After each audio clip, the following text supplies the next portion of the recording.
আসসালামু আলাইকুম রহমতুল্লাহ। অবশেষে নেতাকর্মীদের সুখবর দিচ্ছে বিএনপি। আগামী ৩ মাসের মধ্যে সরকারের কিছু একটা হবে। বিএনপি যেভাবে জনগণকে আশা দিতে শুরু করেছে, দর্শক, হ্যাঁ, বিএনপিকে যদি রাজনীতি করতে হয়, ইভেন জামাতকেও, যদিও জামাতের কথাটা ভিন্ন, কারণ জামাত রাজনৈতিক দল হিসেবে ডেফিনেটলি ক্ষমতা আসার চেষ্টা করে, কিন্তু ক্ষমতা কেন্দ্রিক তৎপরতার বাহিরেও তাদের ধর্মীয় অনেক সামাজিক বা অনেক কাজ রয়েছে। অতএব জামাত নিষিদ্ধ হলেও তাদের কাজ করার অনেক জায়গা রয়েছে, ধর্মীয় কাজ। কিন্তু বিএনপির মূল জায়গাটা হচ্ছে ক্ষমতায় আসা না আসা, এর বাহিরে কোনো বিএনপির ভ্যালু নেই। টুডে আর টুমোরো ক্ষমতায় আসতে হবে। এবং বিএনপি একজন মানুষ কী জন্য করবে? 10 বছর 15 বছর পর হলেও ক্ষমতায় আসবো এই উদ্দেশ্যেই তো বিএনপি করবে মানুষ, না হলে তো আর কেউ বিএনপি করবে না বা করা উচিত নয়। অতএব যেহেতু বিএনপি 2018 সাল থেকে স্বপ্ন দেখিয়েছিল বা বলে আসছিল যে 2024 সালের বা 23 সালের নির্বাচন হবে নিরপেক্ষ সরকার অধীনে, সেই নির্বাচনে বিএনপি ক্ষমতায় আসবে, অতএব আপনারা আন্দোলন করুন, সফল হব আমরা। তো এরকম একটা স্বপ্ন দেখানোটা রাজনীতি করতে হলে জরুরি। স্বপ্নের পেছনেও তো মানুষ দৌড়াবে।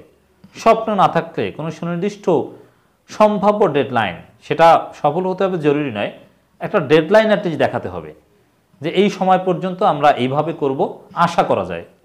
সে আশা ব্যর্থ হতে পারে। যেমন রুহুল কবির রিজভী কয়েকবার বলেছেন এই ডিসেম্বর মাসেই সরকারের পতন হবে, এরশাদের পতন হয়েছিল, সুষ্ঠু নির্বাচন হবে, তত্ত্বাবধায়ক সরকার অধীনে নির্বাচন হবে, একটা আশা দেখিয়েছিল।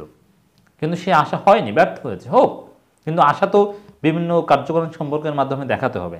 হ্যাঁ, আশা দেখাতে হবে, এর মানে এই নয় আমানুল্লাহ আমানদের মতো উদ্ভট কথা বলা আবার ঠিক না। যেমন 2022 সালে বলেছিলেন 10 ডিসেম্বরের পর দেশ চলবে খালেদা জিয়ার কথা, অমুক তমুক, এই ধরনের উদ্ভট কথা আবার বলা ঠিক না। একটা যৌক্তিক অ্যানালজির মাধ্যমে একটা সম্ভাব্য আশা দেখানোটা একেবারেই ওয়াজিব বিএনপির জন্যে। রাজনীতি করতে হলে, রাজনীতির ময়দানে টিকে থাকতে হলে, বিএনপি নেতাকর্মীদের বা সমর্থকদের মনোবল ধরে রাখার জন্যে। তো এই 7 জানুয়ারি নির্বাচনের পর বিএনপি সুনির্দিষ্ট কোনো আশা কিন্তু দেখাতে পারেনি যে কি হবে, সরকার কি 5 বছর টিকে যাবে। যেমন বিএনপি এরকম বললেও বলতে পারে যে না, 5 বছর আমরা সংগঠন গুছাবো, 5 বছর আমরা প্রস্তুতি নিব, এবং 5 বছর পর 2028 সালে আওয়ামী লীগকে আর সুযোগ দিব না। 2028 সালে বিএনপি ক্ষমতা আসবেই, জনগণের ভোটাধিকার প্রতিষ্ঠিত হবেই, আওয়ামী লীগ নিজেদের মতো করে কারচুপি নির্বাচন 2028 সালে করতে পারবেন না। 28 সাল কেন্দ্রিক 5 বছর মেয়াদী পরিকল্পনা হলেও তো করতে হবে। যেমন জামাত ইসলামী 30 বছর মেয়াদী পরিকল্পনা করে, 41 সাল, 42 সাল, 45 সাল মেয়াদী পরিকল্পনা করে। তো ওইরকম একটা স্বপ্ন জামাতের লোকজন কিন্তু আশা করে না যে 2028 সালে তারা ক্ষমতায় আসবে, তারা আশা করে 2046 সালে ক্ষমতায় আসবে।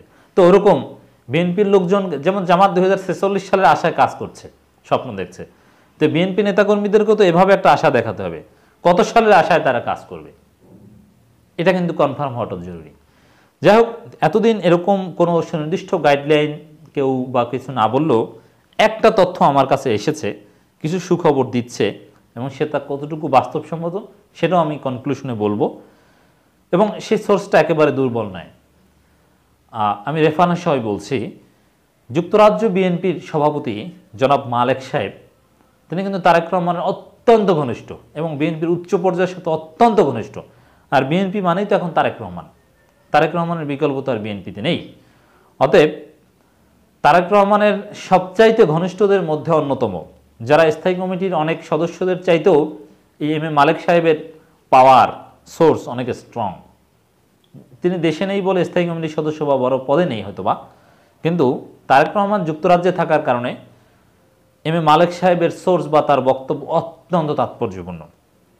সেই মালেক সাহেব তিনি ফেস দ্য পিপলের একটা টক শোতে বলেছেন, সরকারের যথেষ্ট সমালোচনা করেছেন।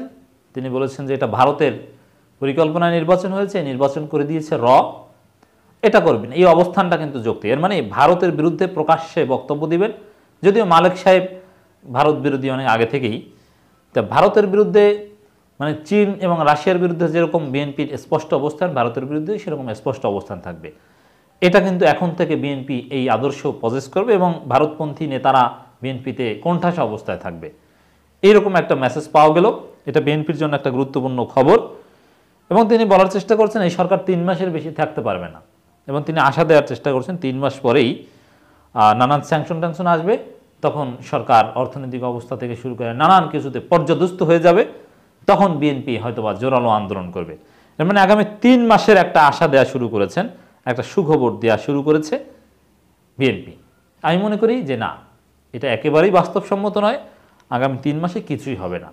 হ্যাঁ, সরকার নিজেদের কিছু ভুলের কারণে এটা শামীম ওসমানও স্বীকার করেছেন যে জানুয়ারি থেকে মে মাস পর্যন্ত অর্থনৈতিক অবস্থা খারাপ হবে বা ইত্যাদি ইত্যাদি, কিছুটা চ্যালেঞ্জের মুখোমুখি হতে হবে। তাও আবার জাপান যেহেতু আছে, চীন আছে, ভারত আছে, তারা কাটিয়ে উঠতেও সহযোগিতা করবে বলে আমি মনে করি।